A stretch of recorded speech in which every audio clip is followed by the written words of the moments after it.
What is up guys? Baha sa amin guys. Tignan nyo naman. Dalawang beses na ito nagbaha dito. Grabe yung baha guys. Kakalinis ko lang pala dito.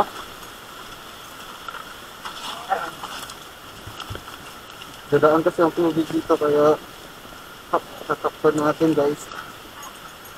Ay.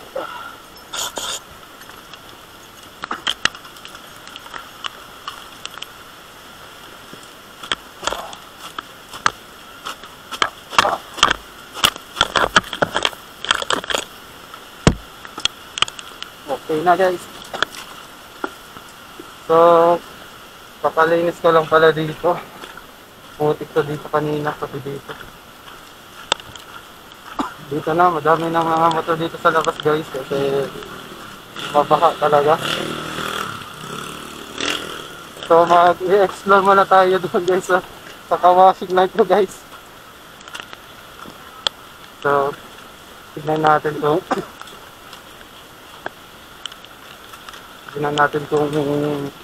saan yung nagbabaha. So tara, explore natin yung lugar dito sa kalapit na barangay namin. Hindi ko pala alam guys na bumaha na sa amin. Woo! Cheers! Op, sorry.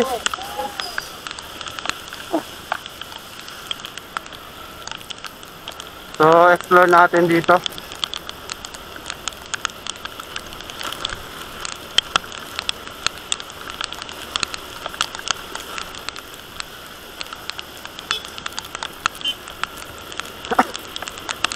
Nasa Changi pala ako kanina guys, kaya hindi ko alam na bumaha na pala. Buti na lang hindi talaga masyadong tumaas yung tubig.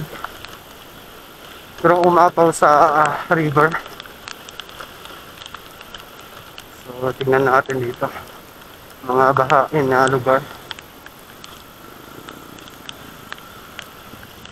Madulas talaga guys. Oh yeah.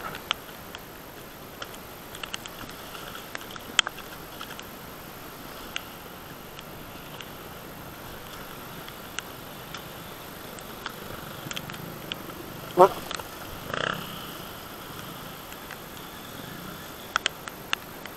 Good job. First natin silipin dito. Dito sa may saan talaga yung daanan ng sapa namin. Whew. So sana marinig niyo yung boses ko. Kanina kasi guys, hindi umulan, biglaan lang to. Ngayon lang umulan guys. Baha na dito guys, tignan niyo naman. Grabe.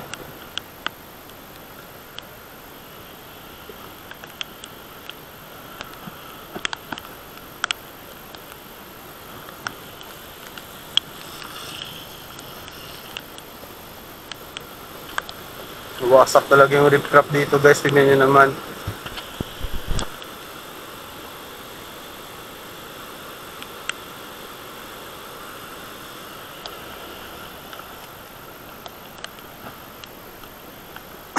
Ang cause pala dito guys, dahil madaming putik. Kaya madaming putik guys dito, tignan nyo guys ha. Papakita ko lang kung bakit maputik sa amin. Ito po yung dahilan.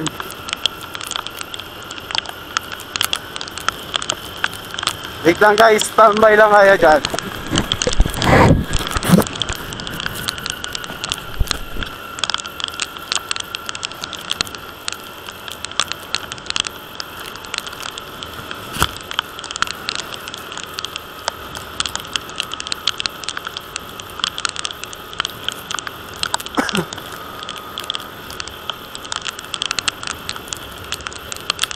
So ito yung dahilan guys kung bakit maputik sa amin. Ito. Dahil dito guys, dahil sa I think subdivision to guys. Sa likod niyan is river na guys, sa baba. Kaya bumabaha talaga, may dalang putik. Kasi binungkal nila yung lupa dito, ginawa nilang patag. So yan pala yung cause bakit maputi banda sa amin.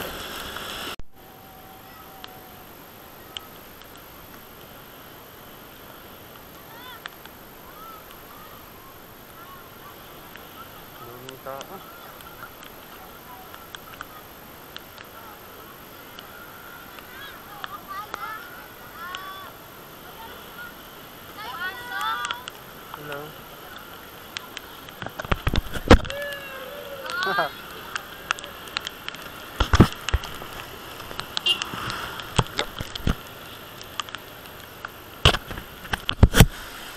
So what is up guys, hindi natin na-continue yung video natin kanina kasi may butas pala to dito guys. Tingnan nyo, may bitak dyan, pumasok yung tubig. So pag tingin ko sa screen guys, nandun na yung guys, may tubig na sa loob ng SJ cam ko, kaya pinalagay ko dito sa nanay ko sa loob ng bigas. So hindi ko muna yung bubuksan para matutuyo sa loob. Hindi ko muna pinabuksan guys kasi baka masunog yung mga wiring sa loob. Sana okay yun siya at hindi masira yung audio niya guys. Sana okay lang yung SJ cam ko kasi I think 4 years na yun sa akin at nabili ko sa halagang 3K at second hand guys. So sana ayos lang yung SJ cam ko. Madami pa sana tayong pupuntahan na bahain na lugar.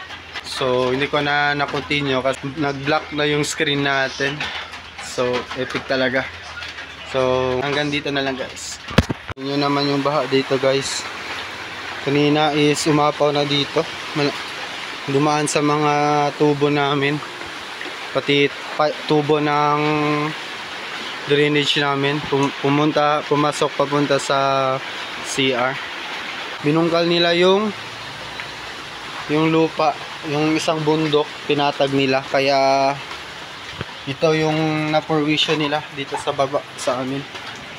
Tignan nyo naman, kanina ang putik-putik yan guys, kakapal ng putik. So hanggang dito na lang tayo guys.